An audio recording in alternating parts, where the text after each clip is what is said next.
Good day, everybody, and welcome to another edition of the Military and Foreign Affairs Network. I am your host, the voice of reason. Well, after 2 days, I am back again attending my youngest son's military basic training graduation. That was very enjoyable. I now have two sons who are serving in the U.S. military, and very much proud of those two sons, as I am proud of all my kids in terms of their endeavors. Now, we are going to continue our ongoing coverage of the war between the Russian Federation and Ukraine. Now, obviously, these winter storms that occurred, especially in the south, Crimea, Odessa, saw very, very harsh winter-like conditions or winter conditions taking place in the region, which did curtail some offensive operations, especially the smaller drones. When you have 60-mile-an-hour wind gusts, maybe even higher than that, it's very difficult to operate those drones.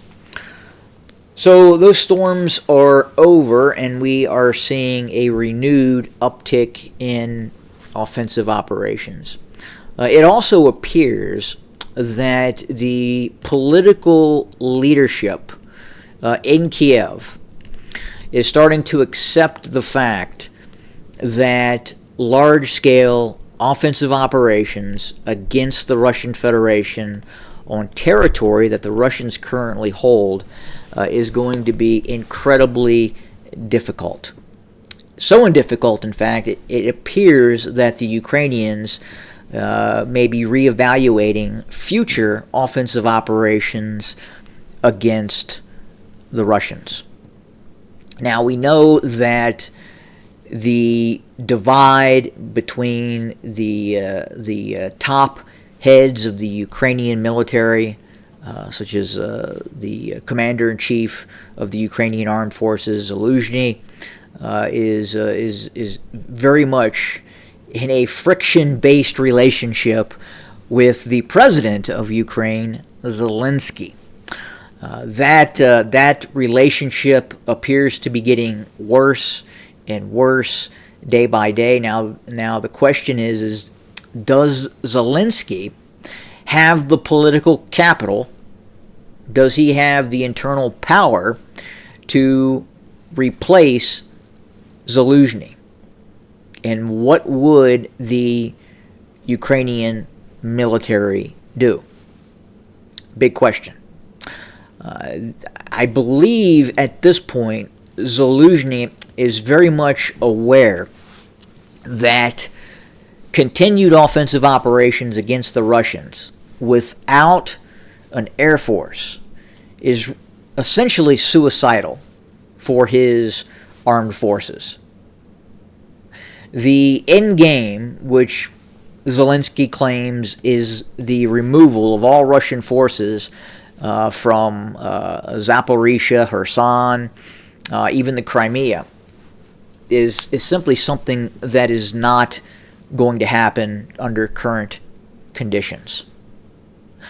The Russians, on the other hand, continue to have what we believe are very robust war goals and war aims. And where that will eventually take us, I would say, depends at this point on how effectively the Russians are able to expand and enlarge their armed forces. I was watching a documentary on the U.S. Civil War. Very interesting documentary, and you can compare and contrast that war in terms of technology to this war that we're seeing in Ukraine. At the start of the U.S. Civil War, the bayonet charge was still very much in favor. Many generals believed that getting into close quarters combat with large masses of troops with fixed bayonets, i.e. Pickett's charge, could be effective. Now, it still was effective in certain engagements. But through the deployment and the invention of the mini ball, the Manet ball, which dramatically increased the accuracy and effective range of a rifle, a musket, going from a musket to a rifled cartridge. Again, your massed volleys of fire, your traditional massed volleys of fire with effective ranges around 100 yards were then essentially doubled with much greater accuracy. And that changed the dynamics of the war. And I think as we're watching this war take place, we observed large columns of tanks and armored infantry fighting vehicles being used.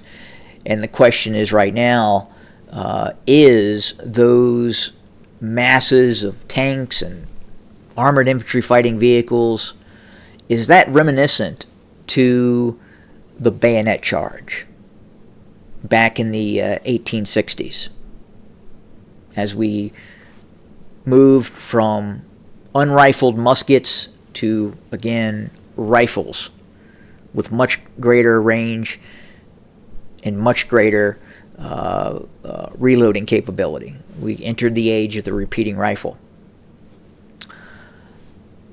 Now, I would say at this point, what we're seeing on the battlefield, especially in regards to both sides, having the ability to sense the movement of forces and then engage those forces very rapidly with drones or very accurate GPS or GLONASS guided weapon systems, is changing the dynamics of war. Now, what will be the new technology that comes into play? And I think that's going to be, as I've talked about before, sensory denial, whether that's through electronic warfare, whether that's through the use of ground-based lasers and other systems that have the ability to blind satellites, the ability to stop sensor fusion, the ability of units to observe enemy forces and then transmit that information almost instantaneously to other forces on the battlefield and in the battle space, I should say. So again, very early stages of this new realm of warfare, and I think it's only going to get much more impressive in terms of the use of drones, autonomous drones. The Russians have fully invested itself in the use of these kamikaze drones that are now using artificial intelligence to locate enemy positions and moving enemy on the field, whether it's infantry, whether it's armored fighting vehicles, tanks, what have you, air defense systems. These drones are showing the capability of going after those targets without a man in the loop. So we're going to continue to watch that very closely. We're going to continue to watch, I think what we're seeing right now is the changing of war. Going back to World War I, where we went from a static type of war, to World War II, where we went to a maneuver type of war. And right now, at this point, battlefield commanders are really trying to get their heads around this new type of warfare, this ability to know and understand where the enemy is very quickly, and then compounding that, again, having that ability to attack those enemy forces almost instantly, whether it's with HIMARS or Russian systems such as the Lancet drone, what have you. Those systems are omnipresent on the battlefield, and it is making it very difficult for both sides to gain territory and maneuver. Now, both sides are working on battlefield improvements that will either negate or take away each other's ability to operate in this sort of environment, this environment where you are sensing and then identifying and destroying enemy forces very rapidly. And this is the dawn of very, very advanced drones, very, very advanced electronic warfare capability that is only going to increase in terms of usage as time continues. So, very interesting conflict, the dawn of new war. Yes, the dawn of new war, and we're watching it. Happen live, quite literally. So, again, very good to be back. More to come very, very soon. As always, have a good day.